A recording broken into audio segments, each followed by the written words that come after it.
시편 144편 1절에서 3절 다 같이 한번 읽겠습니다. 시작. 나의 반석이신 여호와를 찬송하리로다. 그가 내 손을 가르쳐 싸우게 하시며 손가락을 가르쳐 전쟁하게 하시느니라. 여호와는 나의 사랑이시오 나의 여섯이요 나의 찬송이시오 나를 건지시는 이시오 나의 방패시오 내가 그에게 피하였고 그가 내 백성을 내게 복종하게 하셨나이다.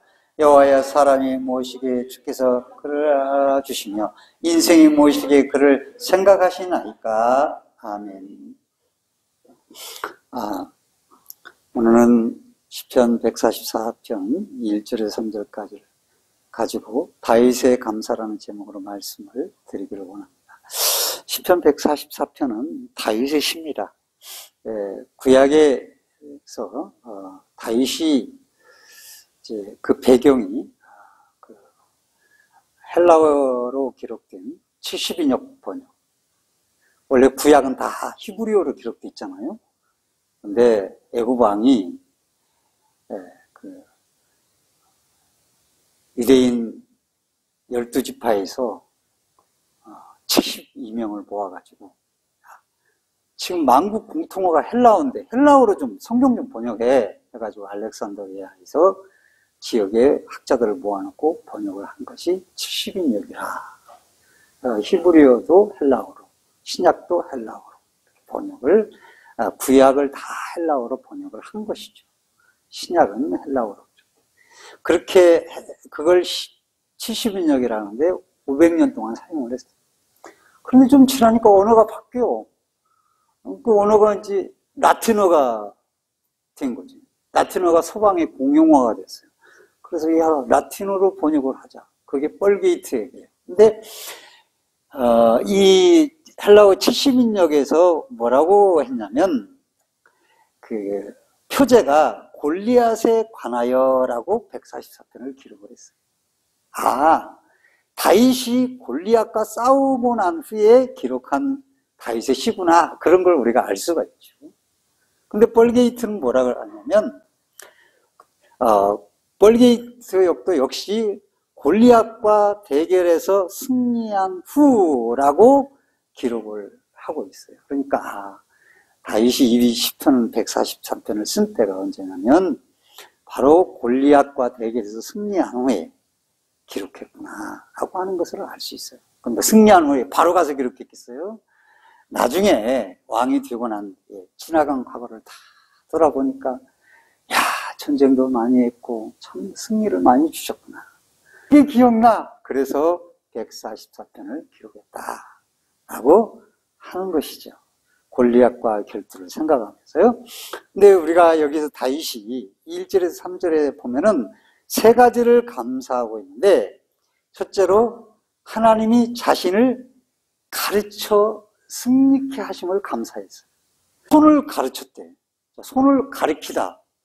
방향을 가리키다. 그런 말이 아니라 해야지 이렇게 마치 손가락을 못 피는 아이에게 이렇게 이게 넷이야, 이게 이렇게 하면 셋이야 이렇게 가르쳐 주시 훈련을 자기를 시키셨다라고 말을 하는 거예요. 근데 이게 아마 이스라엘이 블레셋과의 엘라 골짜기에서 싸움을 했거든요. 그때. 근데 양쪽에서 마주 진치고 있는데 서로가 전쟁이 무섭잖아요. 전쟁이 좋아할 수 있는 전쟁은 없어요. 전쟁 앞에 있는 사람은 나 죽는 거 아니야? 다 그러고 있는 거죠. 그런데 블레셋 장군 골리앗이 키가 9척이에요. 지금의 9척은 2m 70 정도에 됩니다. 그런데 고대의 9척은 2m 한 30 정도나 되나? 그렇게 측량법이 좀 달라졌다고 하는데, 자가 2m에서 3m 사이에 고인이 나와가지고 방패와 칼을 들고 이스라엘 겁쟁이들아 그러면서 너희 하나님이 어디 있냐 그러면서 하나님을 모욕하고 이스라엘 백성들을 겁쟁이라고 모욕하고 하나님을 능욕하는 말을 하거든요. 다윗은 그때 형들 3명이 전쟁터에 나갔는데 막내니까 소년이야, 어린 소년이야. 그러니까 심부름 가가지고 그걸 보고 그 하나님을 모욕하는 것을 그 분노에 끌어가지고 내가 나가겠습니다. 아무도 못 나가고 도망가는 사람들이 생겼어요. 성경에 보니까. 그러니까 내가 나가겠다고. 야, 네가 어떻게? 아무도 안 나. 그럼 너라도 한번 나가봐. 죽어봤자 뭐 저놈 죽인 거야. 내가 죽은 거 아니니까. 사울이 준 칼도 다 내팽개치고 물맷돌 5개를 잡고 휙휙 돌려서 첫 돌을 던졌는데 이마에 맞아 죽었습니다. 그런데 다윗이 이 물맷돌을 돌리는 그것이 그냥 된 게 아니라 들에서 양을 치면서 사나운 짐승들이 양을 위협하고 또 자기를 위협할 때 이 물맷돌로 물리치기도 하고 막대기로 물리치기도 하고 했다 이거예요. 지가 노력해서 물맷돌로 돌릴 줄 알고 막대기도 돌릴 줄 알았던 것이죠. 네? 사나운 짐승들 앞에서. 그러니까 겁도 좀 없는지도 몰라. 그런데 그렇게 물맷돌을 가르쳐서 그걸 골리앗의 이마에 맞추게 하신 것은 내가 한 거야. 내가 그렇게 사나운 짐승들을 물리쳤잖아. 이렇게 하지 않고 여호와께서 내 손들을 원어에 보니까 손들을 훈련시켰도다라고 말하고 있는 거예요. 얼마나 그 감사. 우리 같으면 어떻게? 내가 그렇게 물리쳐서 사울이 그랬잖아요. 사울이 전쟁하고 승리하니까 어떻게? 내가 승리했어. 기념비를 딱 세우잖아요. 기념비를 세우는 거예요. 왜? 자기가 승리했다는 겁니다. 자기가 이겼다는 겁니다. 그런데 다윗은 그렇게 수없이 물맷돌을 돌리고 막대기로 적을 사나운 짐승을 물리쳤는데 그걸 하나님의 훈련으로 보았다는 거예요. 그래서 하나님이 나를 이렇게 훈련시켜서 골리앗을 이기게 해주신 것을 감사합니다. 여러분 재능이 있었습니까? 여러분들이 피땀을 흘려서 돈을 벌었습니까? 여러분들이 어떤 수고를 했습니까? 여러분들이 어떤 재주를 가지고 있습니까? 그 재주의 이면에 하나님이 나를 이렇게 훈련시켜서 축복 주셔서 나에게 이런 재능을 주셔서 내가 이런 승리 결과를 얻었구나. 그런 감사가 저와 여러분에게 있기를 주의 이름으로 축원드립니다. 두 번째로는 따라서 봅시다. 내가 믿고 의지하는 하나님께 감사하자. 그게 바로 2절입니다. 2절 한번 다 같이 한번 읽겠습니다. 시작. 여호와는 나의 사람이시요 나의 요새시요 나의 산성이시요 나를 건지시는 이시요 나의 방패이시요 내가 그에게 피하였고 그가 내 백성을 내게 복종하게 하셨나이다. 왕이 된 후에 자기 백성을 다 자기가 복종하게 만든 것도 하나님이시다. 이렇게 말하고 있는데 여기서 반석, 요새, 산성, 방패는 뭔가 변하지 않는 것을 의미하고 그러기에 내가 믿고 의지할 수 있다라고 하는 것이죠. 네, 옛날 그 어떤 사건이 있었죠. 이모와 이모부가 아이를 학대를 해가지고 너무 가슴 아프죠. 얼마나 때렸든지 애가 물에 빠져서 숨을 못 쉬어서 죽는다고 하는데 이모부가 전화를 했는데 형사들이 가서 보니까 119 대원하고 가서 보니까 조사를 해보니까 뇌가 34가지인가 뇌 각종 뇌가 다 있어요. 파리채로 만든 거, 뭘 만든 거, 심지어 무슨 복숭아나무 별 뇌가 다 있어요. 심지어 물에 적셔가지고 옷을 적셔가지고 애를 팬 거예요. 10살짜리. 그렇게 팬 거예요. 근데 애는 핸드폰이 있지만은 자기 엄마한테도 얘기 안 하고, 자기 엄마는 돌아보질 않는 거예요. 이모한테 맡기고, 그리고 돌아보질 않으니까 아무한테도 연락을 안 해요. 의지할 수가 있는 사람이 아무도 없어요. 그냥 묵묵히 갈비뼈가 부러졌는데 손 올리면 못 올린다는 거예요. 근데 올리라고 확 올려 못 올려요. 이렇게 못 올려요. 이쪽 손을 못 올려요. 맞아서 다 온몸이 멍들어가지고 그렇게 해서 얘가 쓰레기 비라 그러면 쓰레기를 엘리베이터 안으로 가득 버리는 거예요. 혼자. 그 애가 밤중에 10시 넘어서 시키는 대로만 하고 누구한테도 도움 요청을 안 해요. 왜? 아무도 의지할 것이 없다. 내가 그저 견딜 수밖에 없다. 내가 스스로 할 수밖에 없다. 그래서 결국은 죽게 된 거예요. 사람이 의지할 것이 없으면 굉장히 자기 자부심이 많고 내가 나를 의지하지 이렇게 될 것 같은데 사람은 헛되게 됩니다. 사실은. 다윗이 그 역경과 어려움 속에서 수많은 고통 속에서 사울왕에 쫓기면서도 그가 버티고 끝까지 자기의 믿음을 잃지 않을 수 있었던 것은 하나님이 요새요 산성이요 방패의 이었기 때문에 그 하나님을 의지할 수 있는 분으로 하나님을 믿었기 때문에 그가 흔들림 없이 하나님께 피하여서 그가 어려움 속에서 하나님이 나를 보호해 주시죠. 동굴에 있지만 사울왕을 칼에 피해서 동굴에 있지만 하나님의 보호처지. 이렇게 요새지 선성이지. 이렇게 고백하면서 하나님을 의지하면서 별을 보며 그 하나님의 손길을 생각했던 다윗의 모습을 보게 되는 것이죠. 자기를 의지하면 자기가 헛되급이라는 것이 드러나요. 그러니까 무너지는 겁니다. 다윗에게는 믿고 의지할 수 있는 분, 하나님이 그러하시다고 하는 것이죠. 그러기에 그는 감사한다고. 그리고 그렇게 의지할 수 있었던 뭡니까? 알았어요. 우리가 시인을 그렇게 말합니다. 4절 한번 읽어보세요. 144편 4절 시작. 사람은 헛것 같고 그의 날은 지나가는 그림자 같은 것. 사람이 헛것이라는 걸 알았어요. 헛것이 뭐예요? 아무것도 아니에요. 그걸 다윗은 알았기 때문에 자기가 된치 않은 사람들이 어떻게 세우다가 넘어지고 상처도 왜 받습니까? 자기가 뭔가 된 사람이기 때문에 상처를 받는 거지 헛것이라고 나는 헛것이요 하는 사람 상처도 안 받아요. 그렇게 사람은 헛것 같고 그의 날은 지나가는 자. 그림자 같은 누굴 얘기하는 겁니까? 인생 전체를 얘기하는 겁니까? 물론 그렇게도 볼 수 있지만 다윗 자신을 얘기하는 거예요. 다윗 자신을.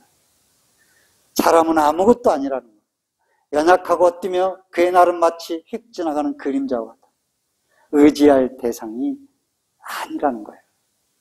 오직 하나님만 의지할 뿐이라는 것을 고백을 하고 있어요. 저는 이게 왕이 된 후에 이런 고백을 할 수 있었을까? 그러니까 지나간 삶에서 순간순간 위기와 이런 것들을 다 종합하고 하는 훈련이 돼 있는 것 같아요. 그렇기 때문에 왕이 되면 여러분 하나님 의지한다는 말이 나옵니까? 굉장히 우리는 그 권력을 맛보지를 못해서 모르지만 사람이라는 것이 얼마나 교만하기 쉽고 조그만 권력에도 도취하기 쉬운지. 이 왕인데 자기 힘이 큰데 자기가 한번 손짓하면 다 만져뵙거니 엎드리는데 어떻게 의지할 분이 하나님 한 분이라고 고백을 합니까? 이것은 왕이 된 후에 기록한 거기 때문에 다윗이 정말 인생을 깊이 관찰하고 믿음의 신앙이 깊구나라고 하는 것을 알 수가 있는 것이죠. 겉뜨거비 같은 아무것도 없는데 그냥 안에 그냥 자기 고집만, 자기 그 교만만 가득 차가지고 그냥 기분 나쁘다고 그러고 기분 상한다고 나를 밟는다고 나도 그렇거든요. 그런데 다윗은 왕인데도 나의 의지할 분은 하나님이시다. 의지할 하나님 감사한다고 그분이 계시면 그렇게 참 흔들리지 않는 나의 반석이여 나 요셉 그렇게 고백을 합니다. 그렇게 그 하나님을 찬양하고 늘 새 노래로 찬양하고 그런 하나님이 나의 하나님 되심을 감사하고 있어요. 15절 한번 읽어보겠습니다. 15절을 시작. 이러한 백성은 복이 있나니 여호와를 자기 하나님으로 삼은 백성은 복이 있도다. 나도 그런데 너희도 복이 있다 이 말이오. 이 내가 얼마나 나는 복이 있냐 이 말이오. 그래서 하나님 앞에 감사하고 있는 것을 최고의 복을 소유하고 있는 것이 자기 자신인 줄 알았다. 그래서 감사했다고 하는 것을. 마지막으로 세 번째 따라서 한번 해보시죠. 나를 알아주심에 감사하자. 네, 감사. 나를 알아주심. 기름을 부었어요. 그러고 나서 거의 10여 년 동안 사울 왕에게 쫓겨다녔어요. 죽을 뻔도 몇 번 남았어요. 사방에, 그것도 좀, 이렇게 감옥에다 가두려고 쫓아다니는 게 아니라 죽이려고 쫓아다녔어요. 군사를 막 1000명씩, 3000명씩 동원해요. 그러면 거기서 감사가 나와요? 아유, 하나님이 나를 어떻게 알아주고 있어. 하나님이 나를 알아준다면 이렇게 할 수 있어. 기름을 왜 부은 거야? 원망불평 많이 했을 것입니다. 했을 거예요. 누구나 다 원망할 수 있어요. 그런데 다윗은 나를 알아주시며 감사했다고 기록하고 있어요. 야, 이건 사람이라고 말 표현했지만 다윗 자신을 말하는 거예요. 내가 무엇이기에 주께서 나를 알아주십니까? 인생에 무엇이기에 나를 생각해 주십니까? 내가 무엇이기에 내 인생이 이렇게 생각을 하는 거예요. 그렇게 그것이 하나님이 알아주시니 감사하다 이런 말인 거죠. 이게 어떤 의미인지는 우리가 알 수는 있죠. 우리가 알듯이 시편 27편 10절을 보면 좀 도움을 드리려고요. 다윗이 그렇게 고백을 했어요. 내 부모는 나를 버렸으나 여호와는 나를 영접하시리다 라고 했습니다. 다윗이 언제 부모한테 버림을 받았나요? 그런 적은 없는 것 같아요. 그런데도 부모는 나를 버렸다고 했습니다. 그런데 하나님은 나를 영접해 주었다고 말을 합니다. 그거와 오늘 이 말씀과 비슷하잖아요? 이렇게 고백한 배경이 거기 시편 27편 10절에 있는 거죠. 내 부모는 나를 버렸으나 여호와는 나를 영접하시리다. 보는 거죠. 이때가 사울 왕이 초대 왕이지만은 너무 불순종을 자주 하니까 하나님이 사울을 왕으로 세운 걸 후회해가지고, 야, 미리 왕으로 저기 베들레헴에 가서 이새의 아들에게 기름을 부어가지고 그 장래 왕으로 삼을 자를 미리 기름 좀 부으러 가 하고 사울에게 얘기를 했어요. 사무엘에게. 그래서 사무엘이 기름통을 들고 준비해가지고 이새의 집에 갑니다. 이새의 집에 가서 다 아들들 불러와. 그러니까 아들들 7명이 다 모였어요. 큰아들부터 마지막 8째는 7째까지 다 모아놓고 다윗은 양치고 있는 거예요, 막내. 하나님이, 이제 사무엘이 하나님의 명령대로 기름을 부으려고 딱 큰 놈을 보니까 순서대로 쫙 서 있을 거 아니에요. 너무 잘생겼어.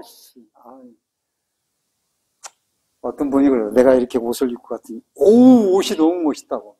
그럼 옷이 멋있으면 멋있다고 하면 됐지. 근데 인물이 안 받쳐준대.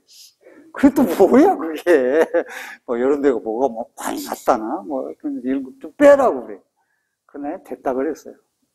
그 인물 가지고. 이 인물이 이러면 깨끗하면 뭐 할 거예요? 피부가 배국 같으면 뭐 할 거예요? 그래서 됐다고. 내가 그러면. 아니, 인물이 안 맞춰준대. 세상에. 참. 그렇게, 근데 너무 잘생겼어. 너무 잘생겼는데, 하나님이, 나 여호와는 외모를 보지 않고 중심을 보느니라. 그렇게 말씀하시는 거예요. 둘째도 아니라는 거예요. 셋째도 아니라는 거예요. 7째 다 지나가는데 하나님이 아니라는 거예요. 그냥 아들이 이게 다요?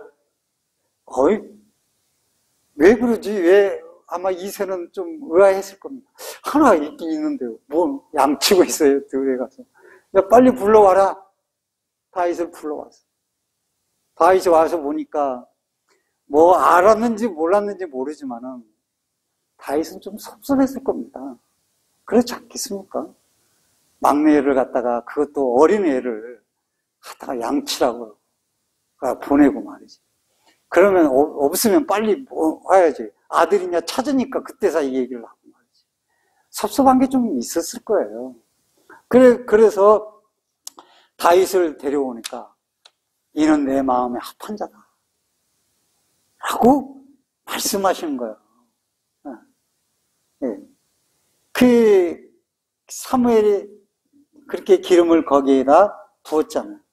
그래서 내 마음에 합한 자니 내 뜻을 저를 통해서 이루겠다. 그렇게 말씀하시잖아요. 그 하나님께서 다윗을 왕으로 뽑아주셨습니다. 그때 다윗은 어떤 사람이든지 그럴까? 나는 뭐야. 그런 마음이 없을 수는 없죠. 그래서 다윗은 내 부모가 이럴 수 있었을까? 뭐 이런 생각도 할 수 있죠. 어떻든 간에 부모가 나를 버렸으나라고 기록을 하고 있어요. 그런데 그게 웬만한 사람이면 상처가 돼요. 나중에 사울에게 쫓겨다닐 때 또 자기 사람들이 막 모여들 때 부모를 같이 데리고 다니는 거 보면 끝까지 부모를 잘 지킨 것을 볼 수가 있어요. 그런데 그 세상 어떻든 부모가 나를 버렸다고 말을 하면서도 그러나 하나님은 나를 영접해 주었다고 고백을 하고 있어요. 이 사이, 이것이 참 저는 중요하다고 생각해요. 아이들이 잘못된, 그러니까 그렇게 아이를 학대해서 아이를 물에 빠져 죽게 한 그 이모가 주동인데 그 이모의 아버지가 학대자였어요. 어머니를 폭행해서 죽이고 애들도 학대한 거예요. 그런 학대를 받으니까 자기도 그렇게 학대가 자연스럽게 나는 학대하지 말아야지 하는데 그 학대의 기운을 자기 애들에게 둘에게는 안 가고 그 언니의 아들에게 학대를 가하게 합니다. 왜? 이게 없는 거예요. 부모는 나를 학대했으나 여호와는 나를 선대했다. 이게 없기 때문에 그래요. 그래서 어떠한 왜 유영철 같은 사람이 나오고 다 보면은 거기에 문제가 있는 거예요. 그래서 우리들이 상처가 많은 사람이 무서워요. 부모는 나를 버렸으나 끝인 사람들은 그 사람들은 상처가 많은 거예요. 그런데 여호와는 나를 영접하라. 할렐루야. 그 신앙 고백이 그를 그 마음에서 상처에서 싸매고 달래고 그 마음을 단단하게 만들고 그리고 모든 어떤 아픔도 스펀지처럼 다 충격을 완화시켜서 그것들을 하나님이 나를 사랑하면 나를 알아주시면 됐지. 하나님이 나를 알아주시잖아. 내가 무엇이건데 나를 이렇게 생각해. 얼마나 감사해. 그런 사람 앞에서는 상처가 없는 거고. 그게 이제 나중에 상처가 쌓이면 꼭 30좀 되면 나타납니다. 이게 몰라요. 어릴 때는. 그런데 나이가 먹고 나면 옛날에 상처들이 막 나오기 시작하는 거예요. 그게 이게 무서운 거거든요. 그런데 여호와께서 나를 영접하리로다. 하나님의 영접이 얼마나 기쁜 일이고 그 사랑으로 영접하는 그것이 얼마나 충만합니까? 그러니까 모든 게 다 씻어지고 모든 것이 다 풍성해지는 거예요. 마음이. 그래서 사울과 울분의 찬사라 같으면 나를 죽이려고 쫓아다녀. 사울이 앞을 가리러 왔을 때 당장에 사울을 죽일 수 있었지만 2번씩이나 사울을 살려주는 것도 다 그런 여호와는 나를 영접하리로다 하는 신앙 때문에 감사한 그 신앙 때문에 다윗은 마음에 여유가 생기게 돼요. 마음이 따뜻한 마음이 가득 안에 자리 잡게 됩니다. 그것이 저는 오늘날에도 필요하다. 여러분, 사람에게 섭섭합니까?